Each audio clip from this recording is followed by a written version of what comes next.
श्री स्वामी समर्थ। स्वामी महाराज तुमच्या सर्व चांगल्या इच्छा पूर्ण करो ही स्वामींच्या चरणी प्रार्थना करते आणि आजच्या या नवीन व्हिडिओला सुरुवात करते। अमावस्या तिथी ही आपल्या धर्मातील सर्वात महत्त्वाची आणि श्रेष्ठ तिथी मानली जाते। प्रत्येक महिन्यामध्ये अमावस्या येते, पण ज्या वेळेस या विशिष्ट महिन्यातल्या अमावस्या असतात आणि त्या अमावस्येला ज्या वेळेस आपण काही प्रभावी उपाय किंवा काही प्रभावी सेवा करतो त्यावेळेस त्याचं जे फळ आहे तर ते खूप लवकर आपल्याला मिळत असतं। अमावस्या तिथी संपूर्णपणे देवी लक्ष्मीला आणि भगवान विष्णू यांच्या पूजनासाठी समर्पित केलेली असते।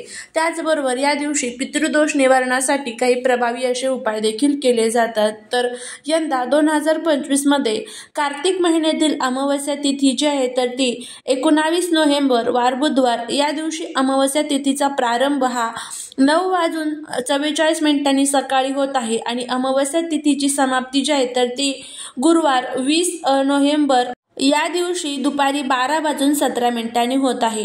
तर यंदा 2 दिवस अमावस्या असणार आहे। एक असणार आहे 19 नोव्हेंबर बुधवार आणि 20 नोव्हेंबर गुरुवार। तर तुम्हाला हा जो एक उपाय मी तुमच्यासोबत शेअर करत आहे हा उपाय तुम्ही 19 नोव्हेंबरला जर तुम्हाला वेळ असेल तर तेव्हा देखील तुम्ही करू शकतात किंवा मग तुम्ही 20 नोव्हेंबरला गुरुवारी देखील तुम्ही हा उपाय जो आहे तर तो करू शकतात। तर आता हा उपाय कसा करायचा, कोणत्या वेळेमध्ये करायचा याबद्दलची संपूर्ण माहिती आज या व्हिडिओमध्ये मी तुमच्यासोबत शेअर करणार आहे। त्यामुळे तुम्ही हा व्हिडिओ स्किप न करता शेवटपर्यंत नक्की पहा। चॅनलवरती नवीन असाल तर सबस्क्राईब करा आणि असेच माहितीपूर्ण नवनवीन व्हिडिओ पाहण्यासाठी बेल आयकॉनलाही प्रेस करा, म्हणजे जेव्हा कधी मी नवीन व्हिडिओ अपलोड करेल त्याचं नोटिफिकेशन सर्वात अगोदर तुम्हाला भेटेल आणि तुम्ही एक पण व्हिडिओ मिस करणार नाही। त्याचबरोबर कमेंटमध्ये श्री स्वामी समर्थ लिहायला विसरू नका, जेणेकरून स्वामींची तुमच्या कुटुंबावरती मुलांवरती अगदी भरभरून अशी कृपा होईल। अमावस्या तिथीच्या दिवशी आपण काय करायला पाहिजे तर सकाळी लवकर उठून पवित्र स्नान करावे। नदी, तलाव किंवा कुठल्याही स्वच्छ प्रवाही पाण्यात किंवा सूर्यदेवाला अर्घ्य देणे, घर स्वच्छ करणे, दिवे लावणे, दीपदान करणे, घर, अंगण, तुळशी वृक्षाजवळ व्यवस्थितपणे स्वच्छता करणे, पवित्र भोजन आणि रात्री विरिक्त वातावरणात यज्ञ किंवा पूजा करणे, पितृंची पूजा तर्पण करणे, पूर्वजांचे स्मरण करणे आणि त्यांना खाद्यदान व पाण्याचं दान करणे।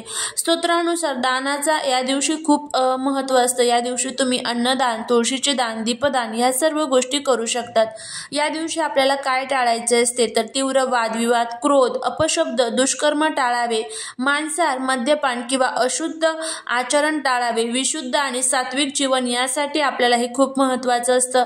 घरात अराजकता, अव्यवस्था, गोंधळ ठेवू नका, त्यामुळे या दिवशी खूप अशुभ ऊर्जा तयार होते, त्यामध्ये अडथळे जे आहेत तर ते तयार होत असतात। पितृपूजेशिवाय किंवा पूजा यज्ञ न करता वेळ न घालावा, शुभ वेळेचा फायदा गमावू नका। या दिवशी तुम्ही खूप प्रभावी असे उपाय जे आहेत तर ते करू शकतात। त्यातलाच हा जो एक उपाय जो आहे तर तो आपल्याला करायचा आहे। बघा, बुधवारी दर्श अमावस्या आहे आणि गुरुवारी असणार आहे कार्तिक अमावस्या। तर आता तुम्हाला माहीतच असेल की अमावस्या तिथीला नकारात्मक ऊर्जा ह्या खूप जास्त प्रमाणामध्ये ॲक्टिव्ह असतात। त्यामुळे जर आपल्या घरावरती काही तंत्र मंत्र होत असेल ना तर ते सर्व दूर करण्यासाठी या दिवशी तुम्ही जे काही उपाय कराल त्याचं खूप चांगलं फळ आपल्याला मिळतं। या दिवशी अजून काही नियम आपल्याला पाळायचे आहेत। त्यामध्ये जर आपल्या जवळचा कितीही व्यक्ती असेल तर या दिवशी चुकूनही कोणाच्या घरी जेवण करू नये। परान्न हे शक्यतो करून या दिवशी आपल्याला वर्ज्य करायचं असतं, कारण जे काही तंत्रमंत्र केले जातात तर ते परान्नमध्येच केलेले असतात आणि लोकांच्या मनामध्ये आपल्याबद्दल काय भावना आहे हे आपल्याला माहीत नसतं। त्यामुळे ह्या चुका आपल्याला टाळायच्या असतात। या दिवशी शक्यतो करून व्हाईट कलरची मिठाई जर तुम्हाला कोणी खाण्यासाठी दिली तर चुकूनही आपल्याला ती खायची नाहीये। त्याचबरोबर व्हाईट कलरचे पदार्थ या दिवशी शक्यतो करून पूर्णपणे वर्ज्य करावे। या दिवशी आपल्या घरातील जे काही वाईट शक्ती आहेत तर त्या नष्ट करण्यासाठी 11 वेळेस कालभैरवाष्टकम, 11 वेळेस वल्गा सुक्तमचं पठण करायचं आहे। पिवळी मोरी हातामध्ये घेऊन त्यानंतर ही पिवळी मोरी संपूर्णपणे आपल्या घरामध्ये आपल्याला टाकायची आहे। हा एक सोपा उपाय सुद्धा तुम्हाला या दिवशी करायचा आहे। या दिवशी काही पदार्थ खाणं हे संपूर्णपणे वर्ज्य मानलं जातं। त्यामध्ये तुम्हाला या दिवशी कांदा लसूणचं सेवन चुकूनही करू नका, कारण कांदा लसूण जे आहे तर ते पूर्णपणे राहू आणि केतूच्या प्रभावाखाली येतं। कांदा लसूण या दिवशी खाल्लं तर ते तामसिक आहारामध्ये मोडलं जातं।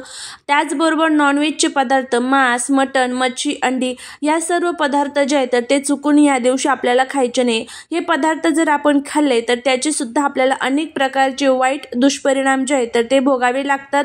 आणि आपण म्हणतो की मी खूप कष्ट करते, सेवा करते, देवांचे उपाय करते, तरीही मला त्याचं फळ का मिळत नाही। तर ह्या ज्या छोट्या छोट्या चुका असतात ना, या चुका आपल्याकडनं होतात, त्यामुळेच आपल्याला या सर्व सेवेचं आणि उपायांचं जे फळ आहे तर ते मिळत नसतं। तर बघा, यंदा कार्तिक अमावस्या ही बुधवारी देखील असणार आहे आणि गुरुवारी देखील असणार आहे।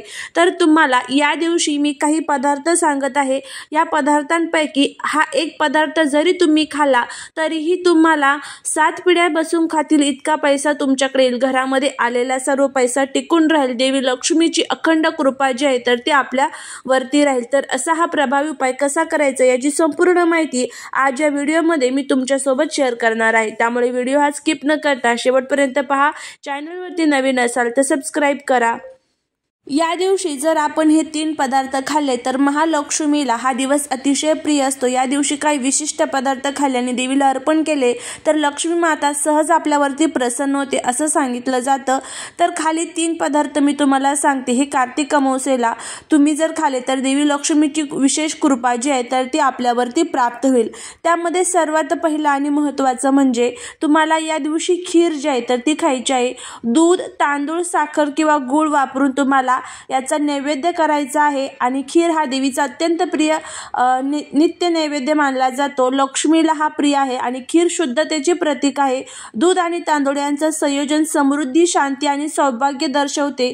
खीरीचा पांढरा रंग शुभता, सौभाग्य आणि संपत्ती आणतो। खीर देवीला अर्पण करून खाल्ल्यास घरात धन वृद्धी होते, चांगले आरोग्य, सौभाग्य, शांतता वाढते आणि त्याचबरोबर देवी लक्ष्मी आपल्यावरती प्रसन्न होते। त्यामुळे शक्य असेल तर तांदळाची खीर आपल्या घरामध्येच करावी, आपल्या घरामध्ये देवीला अर्पण करावी आणि त्यानंतर घरातील प्रत्येकाने तो नैवेद्य म्हणून खावी।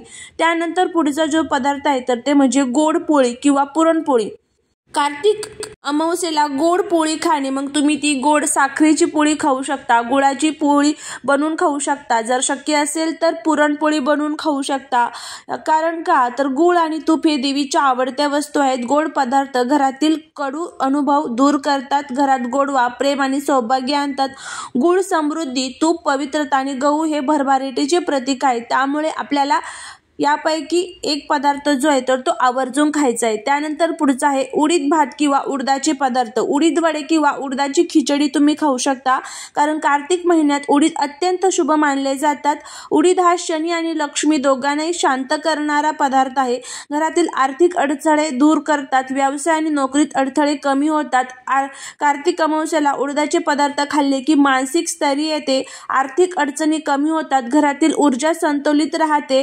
त्यामुळे जर तुम्हाला शक्य असेल तर हे 3 पदार्थ म्हणजे कोणते तर खीर, दुसरा आहे गोड पोळी किंवा पुरणपोळी, तिसरा आहे उडीद भात किंवा उडदाचे कोणताही पदार्थ तुम्ही खाल्ले तर याचे फायदे आपल्याला होतात। याचा काय फायदा आपल्याला होतो तर प्रथम आपल्याला हे माता लक्ष्मीला अर्पण करायचे आहे, दिव्याजवळ किंवा देवघरात नैवेद्य ठेवायचा, नंतर कुटुंबासह प्रसाद म्हणून ग्रहण करावा आणि कृतज्ञता आपल्याला व्यक्त करायची आहे। याचा फायदा देवी लक्ष्मी आपल्यावरती नक्की प्रसन्न होते। यापैकी कोणताही एक पदार्थ आवर्जून खा, नक्कीच तुम्हाला याचा फायदा होईल। झालेली सेवा ही महाराजांच्या चरणी रुजू करते। श्री स्वामी समर्थ।